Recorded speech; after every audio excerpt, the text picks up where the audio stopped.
ওই ফাড়ের মধ্যে আমরা দেখছি আমাদের একটা ওয়াকুরুজ্জামান আলাদা দিকে আর এইদিকে আপনার আছেন কে ইউনূস সাহেব আছেন। আর এই ঝগড়ার মধ্যে এই যে মানুষগুলো রাস্তায় চলে এসছে এদেরকে দু তরফ থেকে পয়সা দেওয়া হচ্ছে।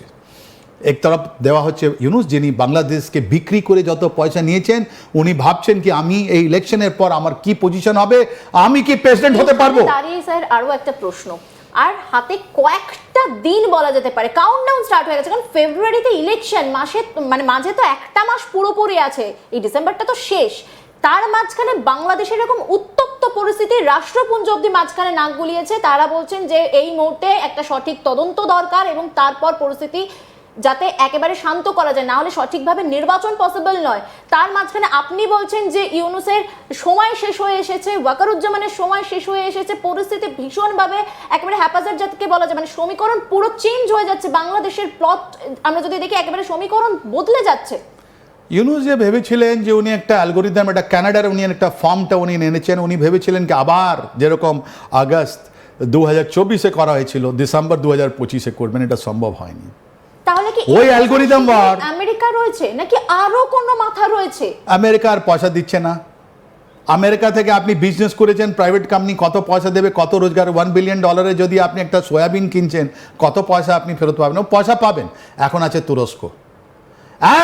তুরস্ক, লেকিন তুরস্ক এদেরকে পয়সা দিচ্ছে না, ওরা হিজবুত তাহিরকে দিচ্ছে, ওরা রিটায়ার্ড লোকে দিচ্ছে। তাই জন্য এই ইলেকশনে কতগুলো ইন্ডিপেন্ডেন্ট ক্যান্ডিডেট যারা দাঁড়াবে ওরা জিতবে, কেন যে ওদের কাছে পয়সা থাকবে। তুরস্কের যদি বিষয়টা বলি, আমরা যদি একটু সময়কাল পিছিয়ে যাই, আমাদের দেশের কথা যদি বলি, যখন পাকিস্তানের সঙ্গে ভারতের যে অপারেশন সিন্দুর চলছে সেই সময়ও আমরা দেখেছিলাম তুরস্কের একটা বড় পার্ট ছিল। সেই সময় তুরস্ক ভুলে গিয়েছিল যে তাদের দেশে যখন পরিস্থিতি খারাপ হয়েছিল ভারতে কিন্তু এখান থেকে সাহায্য পাঠিয়েছিল। তারা ভীষণভাবে বেইমান বলা যেতে পারে, কারণ তারা ভারতের এগেনস্টে পাকিস্তানকে সাপোর্ট করেছে। হ্যাঁ, তারা বড় কোনো ক্ষতি করতে পারেনি, কিন্তু আবারও সেই বাংলাদেশেতে আমরা নাম দেখতে পাচ্ছি তুরস্কের। একটু বাংলাদেশে যে ইসলাম আছে, বাংলাদেশে ইসলাম আর কথা, আমি তো এক্সপার্ট নয়, আমি তা বেশি আমি বলবো না, এর মধ্যে মাথা গালাবো না। এই বাংলাদেশে ইসলামটা যে একটু কনফিউজ ইসলাম আছে। ওরা কার সঙ্গে অ্যাটাচ, ওরা সৌদি আরবিয়ার সঙ্গে, না আপনার খেলাফত যেটা আপনার তুরস্কর সঙ্গে, না পাকিস্তান সঙ্গে, না আমাদের জামাতের সঙ্গে আছে, ওরা সুফি আছে না কি আছে। পাকিস্তানের ইসলামের মধ্যে অনেকগুলো ফাড় আছে, ওরকমই বাংলাদেশের ইসলামের মধ্যে অনেকগুলো ফাড় আছে। এই বাংলাদেশের ইসলাম যেটা আছে, ওদের রক্ত যে ডিএনএ, এই কাঁটাতারে ধূপারে সেম, আমাদের আর ওদের রক্ত সেম, ওদের ডিএনএ সেম, শুধু ধর্ম চেঞ্জ হয়েছে। ওরা ধাপে ধাপে বুঝতে পেরেছে কি এই যে কিছু লোক মাদ্রাসা অ্যান্ড মসজিদ নিয়ে জামা যেটা কথা বলছে আর বা যারা অন্য কথা বলছে ওটা ঠিক নয়, নাহলে ওইটা ঠিক হলে পাকিস্তান তো এখন অনেক উঁচু চলে, কেন আফগানিস্তানের সঙ্গে যুদ্ধ করছে, কেন বালুচিস্তানে গিয়ে মারছে, কেন খাইবার পাখতুনখোয়া নিচের লোকের উপরে মারছে। তা এইটা নিয়ে বাংলাদেশের লোক 17 কোটি মানুষের মধ্যে কিছু লোক যারা দিগ্ভ্রমিত হয়েছিলেন, যারা আমেরিকান টাকা এটা বুঝে নিয়েছিলেন আগস্ট মাসে কি এই যে government prime minister Sheikh Hasina government একটা ইলিগাল গভর্নমেন্ট, আর এই যে ইলেকশন হয়েছিল এটা ভালো নয়, এটা এবার ওটা সাকসেস হচ্ছে না। তাই জন্য আমি বলছি কেন আমরা জিতছি, কেন ভারত জিতছে। এটা ভারত জিতছে বিকজ সত্যমেব জয়তে, সত্যের বিজয় হয়। এরা যতই করুক না কেন, এনসিপি যত লোককে আনুক না কেন, এরা জিততে পারছে না। জামাত কত চিন্তা করুক না কেন, ওরা জিততে পারেন। মানুষ আবার মোবিলাইজ হয়ে গেছেন, ওদের কাছে অপশন আছে বিএনপি অর ইন্ডিপেন্ডেন্ট। আর ওর মধ্যে এই যেহেতু এরা জানেন কি এদের এরা পায়ের তলা থেকে ভিত্তিটা সরে গেছে, তাই জন্য ওরা আবার রিপিট করতে চেয়েছিলেন। রিপিট আপনি যদি একদিকে আপনি দেখুন, আমাদের একটা কম্পারিজন হয়, আপনি যদি আগস্ট 2024 আর ডিসেম্বর 2025-এর ঘটনাগুলো দেখেন সেম।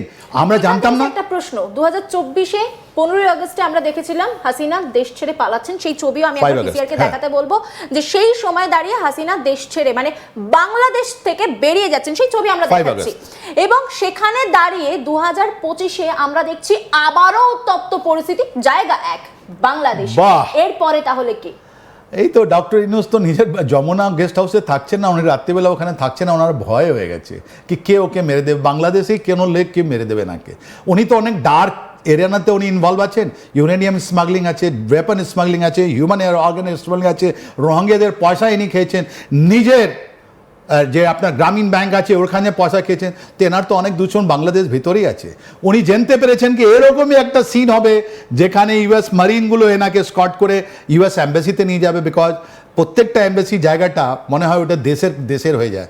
আমাদের এমবাসি জায়গা যেটা ওটা আমাদের আছে, আমাদের ওর উপর হামলা করলে মানে হয় আমাদের। এই হাসনাত কি বাঁচাতে পারবেন? এই কোন লোক বাঁচাতে পারবেন? এই পাকিস্তান থেকে কেউ আসবে? আপনি যদি দেখেন বাংলাদেশের একটা সোশ্যালজিক্যাল যেটা জিনিস আছে ওটা পুরোপুরি চেঞ্জ হয়ে গেছে। এখন পাকিস্তানের নাম আসছে প্রথম, বাংলাদেশের নাম আসছে সেকেন্ড। তাহলে এই পরিস্থিতিতে পাকিস্তান এদেরকে কত সাপোর্ট করবে আমার সন্দেহ আছে। তাই জন্য নটম দেখছেন কি আমি তোমাকে ঢুকতেই দেবো না, যেরকম 1971-এ উনি ঢুকতেই অদ্ভুতভাবে পারেন। এই মুহূর্তে দাঁড়িয়ে বাংলাদেশের আরো একটা ছবি দেখাচ্ছি আজ তাক বাংলার প্রত্যেক দর্শককে, যেখানে আমরা দেখতে পাচ্ছি বাংলাদেশের মাটিতে বসে পাকিস্তানের জয়গান। বাহ। ভাবুন কি অবস্থা, সেই ছবিটা দেখাই একবার আপনাদের। ভেরি নাইস, দেখান। আরে বাবা, পাকিস্তান পাকিস্তান পাকিস্তান পাকিস্তান, বাংলাদেশ বাংলাদেশ, তারপর বাংলাদেশ, আরো জোরে হবে পাকিস্তান পাকিস্তান, বাংলাদেশ বাংলাদেশ, তারপর বাংলাদেশ। আগে পাকিস্তান, তারপর একদমই বাংলাদেশ। পাকিস্তান জিন্দাবাদ স্লোগান দেওয়া হচ্ছে বাংলাদেশের মাটিতে বাংলাদেশে বসে। আর তারপর বাংলা, এটা হতে পারতো কি বাংলাদেশ বাংলাদেশ জিন্দাবাদ জিন্দাবাদ, পাকিস্তান পাকিস্তান জিন্দাবাদ, আমি বলতে পারতাম ওদের যা বলা আছে বলো। কিন্তু এখানে দেখুন এই ভিডিওতে কি বেরোচ্ছে, এই ভিডিওতে বেরোচ্ছে যারা দালালগুলো আছে ওরা পাকিস্তানকে আগে ঢুকেছে। আর কারা আছেন দেখুন, আপনি ভালো করে দেখুন এই এই মঞ্চে আর পাশে যাদের সাদা টুপি দেখুন, এরা সব জামাতের লোক, এরা সব জামাতের দালাল, এরা সব পাকিস্তানের দালাল। এরা সব বসে আছেন পাকিস্তানকে বাংলাদেশ থেকে আগে করে দিল। বাংলাদেশের মানুষের সম্মান আপনারা দেখে থাকুন। এই বাংলাদেশ মাটিতে যত লোক 1971-এ লক্ষ লক্ষ লোক নিজের রক্ত দান দিয়েছে, ওদের কি আজকে পরিণতি হয়েছে? আজকে আবার পাকিস্তান ঢুকে পড়েছে। আর জামাতের লিডার কি বলছে কি আমি তো পাকিস্তানের সঙ্গে বা ইন্ডিয়া যুদ্ধ করছিল, বাংলাদেশ হয়েছে, কিন্তু বাংলাদেশ তো এখনো পূর্ব পাকিস্তান। যদি আপনাদের কাছে আছে ওটাও আপনি দেখাতে পারেন। না, সেই সেই মুহূর্তের যে বার্তা, সেই বার্তা নেই। কিন্তু আমরা আগে আমাদের আজ তাক বাংলা দর্শকদেরকে আগে বহুবার দেখিয়েছি যে তারা বলছেন তারা পূর্ব পাকিস্তানেরই অংশ। মানে এটা একটা অদ্ভুত বিষয়, একটা গোটা দেশ স্বাধীনতা অর্জন করেছে এবং তারা 71-এর যে পটভূমি সেটাকে পুরোপুরি অস্বীকার করছে। সেই ছবি আমরা বারংবার দেখেছি এবং তারপরে আপনাদেরকে দেখালাম যে পাকিস্তান জিন্দাবাদ এই স্লোগান দেওয়া হচ্ছে।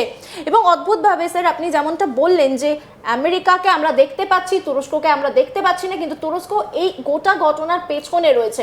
ভারতীয় দূতাবাসে হামলা, প্রথম আলো সেখানকার একটা সংবাদ মাধ্যম, সেখানে হামলা, সেই ছবিও দেখাচ্ছি আপনাদেরকে, এবার দেখাবো যে সেখানে পর্যন্ত হামলা করা হচ্ছে। আর শুধু তাই নয়, বাংলাদেশের সংস্কৃতি, মানে আমরা জানি যে বাংলাদেশ হচ্ছে সংস্কৃতির পীঠস্থান, সেই প্রত্যেকটা জায়গায় হামলা হচ্ছে। যেখানে দাঁড়িয়ে স্যার আমরা বরাবর যে কোনো, যদি আমরা বলি বিদেশের মাটিতে দাঁড়িয়ে বাংলাদেশ বলতেই আমরা বুঝি যে সংস্কৃতির পীঠস্থান, সেখানে দাঁড়িয়ে আজকে সেই সংস্কৃতি কোথায়? এটা তো বাংলাদেশের সংস্কৃতি নয়। যেখানে দাঁড়িয়ে আমরা দেখছি যে যেখানে গান বাজনা হতো সেই সমস্ত জায়গা ভেঙে দেওয়া হচ্ছে।